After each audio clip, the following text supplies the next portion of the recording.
A woman's place in her husband's bloodline. Consider yourself lucky if you were born into a family that is solid and strong. Your bloodline is a powerful one. But imagine that love and passion come along. And you marry the man you love, but he is not from a strong bloodline, he has a lot of problems in his family. There are murderers and drug addicts in his bloodline. There are all sorts of problem people. Of course it is up to you, dear ladies. But remember one rule that has never gone anywhere and will never go anywhere as long as patriarchal society and Christianity exist in our world. This very clear rule says, free women who lived with slaves would become slaves. Remember this. When you marry, you take on all the burdens and problems of your husband's bloodline.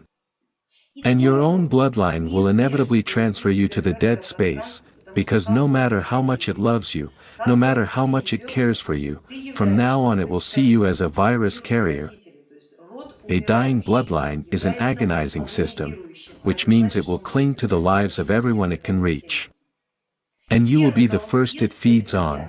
So you have no right to be anywhere in the bloodline, except in the dead space. And the gods forbid you to remain in the living space of the system when another bloodline begins to feed on you, because it would feed on all the members of the live space through the ties and connections that you have with them. That's why all ties and connections should be broken in the dead space. Because in the live space the connections are closed, and if you have a good relationship with some members of the live space they can be affected.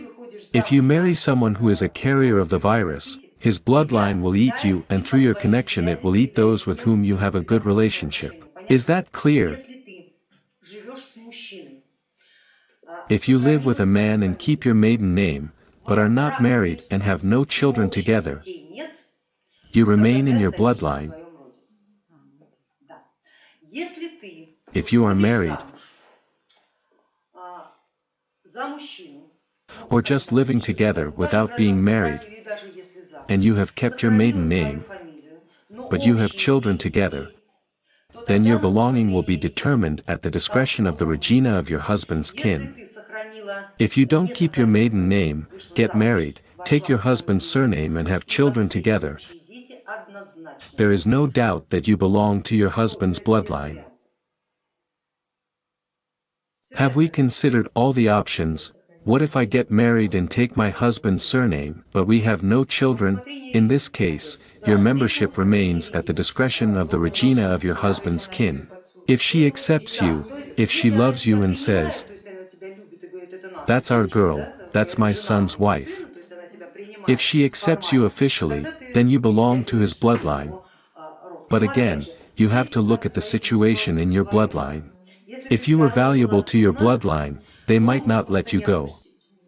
And then your husband will be drawn into your old bloodline. But that's only if your bloodline is stronger than his. But usually the bloodlines don't come into conflict over this issue, because it is much easier for them to let a woman go to another bloodline and attract a male soul to the vacant place. They will attract a soul that will be born in a male body, because boys are very important to the bloodline, much more important than girls. The girls are needed in a single amount to take the place of the Regina of the kin. All other girls are needed only for reproduction.